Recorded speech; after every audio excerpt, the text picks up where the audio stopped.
I haven't been home much over the last couple of weeks, and when life gets busy, it's really easy to feel like you're behind. Whenever that happens, I don't try to do everything. I come back to my planner. Today I'll show you exactly how I reset my week. So I'm in my A5 Complete. I don't believe it's the third week going into this planner. And what I love is at the end of every week, there's a blank page. So here's how I do my weekly review to plan for the week ahead. So I divide the page up. And I love that there's pre-dotted lines here. About there. All right, so this is how I'll divide it up. The first thing I do is I look back. To plan forward, I need to see what worked and what didn't.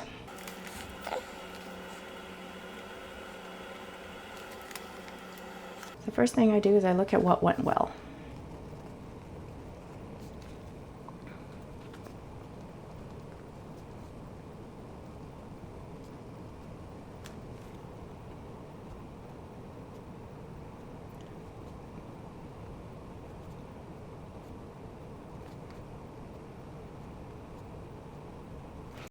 So looking back at the week, I want to see what I did do well based on what I had planned, and life happened. So this doesn't need to be a full detail list, but just the highlights of what you want to celebrate and what went well.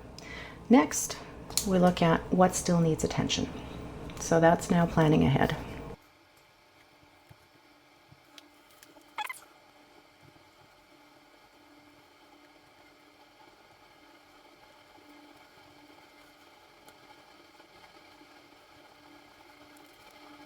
Now I know it's going to be another busy week, so I'm going to be doing what I can and focusing on where I can put my attention. Now this one is the key section here, because with everything that we have coming up ahead, really want to focus on my top 3 priorities.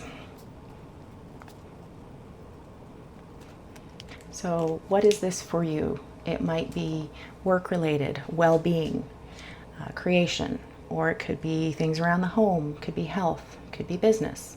So really keeping it simple but in line with your goals. Because if everything else falls apart, these are the 3 things that I want to move forward this week.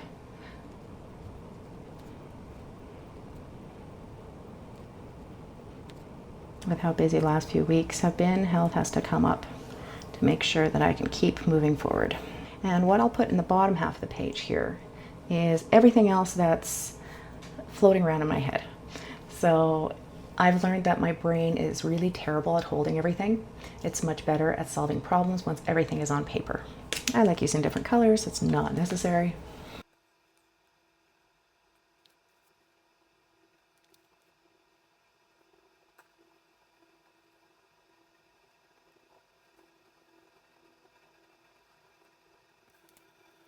And the brain dump, whether it gets into the schedule this week or it moves forward, that's absolutely fine. It gives me a chance to start putting it down on paper so I don't have to carry it all. Now we schedule. So this really just takes me a few minutes to go through, brain dump the sections. So again, I'm focusing on what went well the previous week, what still needs attention, top 3 priorities, and then just a brain dump. And this can be done in any notebook, or what I love about this planner is I have that blank page after every week so I can review, and this is one of the things that really drew me to this book. Now I've got a few things I pre-filled, so forgive the Post-its. And this is where I'll assign roughly what I do. So for this week, I've already made some notes, but what I'll do is on the top of the page is what I really want to focus on.